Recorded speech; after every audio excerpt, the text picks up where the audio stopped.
Welcome to the world of Stoicism, a school of thought that teaches resilience, virtue, and the art of living well. Today, we'll journey through time to meet the legendary Stoic philosophers, from the founder, Zeno of Citium, to the Roman Emperor Marcus Aurelius. We'll uncover their lives, their wisdom, and the lessons they left for us all. Zeno of Citium, the founder of Stoicism. Our story begins in the bustling trading city of Citium, located on the island of Cyprus around 334 BCE. Zeno, a wealthy merchant's son, embarked on his philosophical journey after a shipwreck left him stranded in Athens. While wandering through Athens, Zeno stumbled into a bookshop and began reading about Socrates. Inspired, he asked the bookseller where he could meet such a wise man. The bookseller pointed to a philosopher named Crates of Thebes. Zeno studied under Crates and later founded his own school of philosophy. Zeno taught his philosophy in the Stoa Poikile, a public colonnade decorated with vivid frescoes. This is where the name Stoicism originates. Zeno's life ended peacefully, but with a dramatic twist. In old age, after tripping and breaking his toe, he declared it was his time to obey nature's call and depart from this world, reportedly starving himself to death. Cleanthes, the poet. Zeno's successor was Cleanthes, a man of humble beginnings. Born around 330 BCE in Assos, a small city in Asia Minor.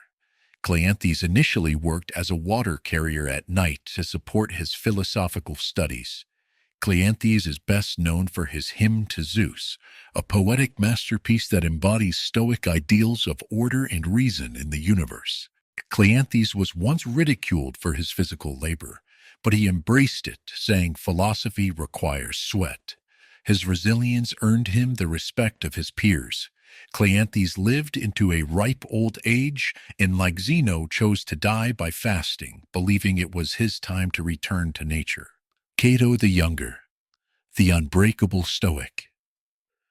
Our journey through Stoicism would not be complete without Cato the Younger, a man whose unwavering principles made him a symbol of Roman virtue. Born in 95 BCE in Rome, Cato was raised in an environment of strict discipline. From a young age, he was known for his unshakable moral integrity and his resistance to corruption. There's a famous story about Cato. When he was a young boy, a group of powerful men tried to intimidate him. Instead of backing down, Cato turned to his teacher and asked, "Why is there no one to kill this tyrant?" Cato was known for his deliberate and concise manner of speaking. "I only speak when I have something worth saying," he would state.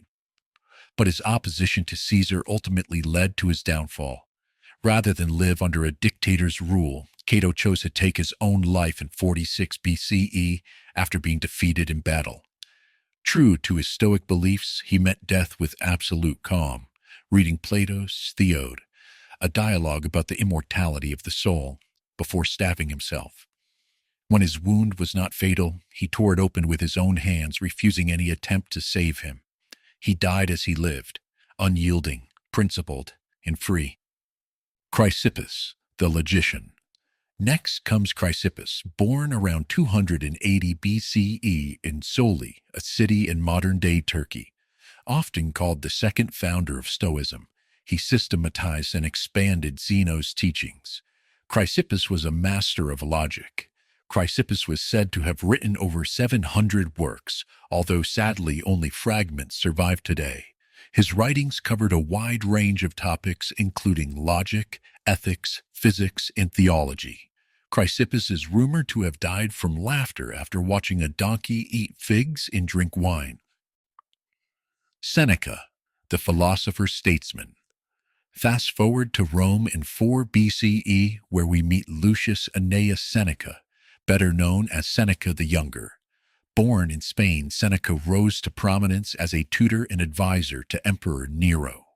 Seneca said, "It is not the man who has too little, but the man who craves for more that is poor." Seneca's life was a roller coaster. Despite his wealth and political power, he was exiled twice and later implicated in a plot to assassinate Nero. Ordered to take his own life, Seneca faced his death with remarkable composure. He would say to his grieving peers, "My friends, where are your maxims of philosophy? Who knew not Nero's cruelty? After he murdered his mother and brother, nothing remains but to add the death of a tutor." Seneca's death is one of history's most dramatic. He slit his veins, consumed poison, and ultimately succumbed in a hot bath. Epictetus, the freed slave. Born a slave around 50 CE in Hierapolis, present-day Turkey, Epictetus's life epitomizes the Stoic ideal of inner freedom. According to historical accounts, when his cruel slave master twisted his leg, Epictetus warned him, saying, "If you keep twisting it, you will break it." When the master eventually broke his leg, Epictetus simply remarked, "There, didn't I tell you?" This moment demonstrated Epictetus's incredible Stoic discipline and detachment from external events, even extreme pain. For Epictetus, what truly mattered was his ability to control his reactions and maintain his inner peace regardless of external circumstances. After gaining his freedom, he devoted his life to teaching philosophy. Epictetus was physically disabled, but he saw his condition as irrelevant to his happiness. He famously said, "It's not what happens to you, but how you react to it that matters." Epictetus lived simply and died peacefully, leaving behind teachings that inspired both commoners and emperors. Marcus Aurelius, the philosopher king. Finally, we arrive at Marcus Aurelius, the Roman emperor born in 121 CE. Known as the philosopher king, Marcus ruled with wisdom and humility, guided by his personal journal, now known as Meditations. Marcus said, "The happiness of your life depends upon the quality of your thoughts. And it is not death that a man should fear, but he should fear never beginning to live." Despite being a philosophical emperor, Marcus spent much of his reign on military campaigns defending the empire from Germanic and Sarmatian tribes.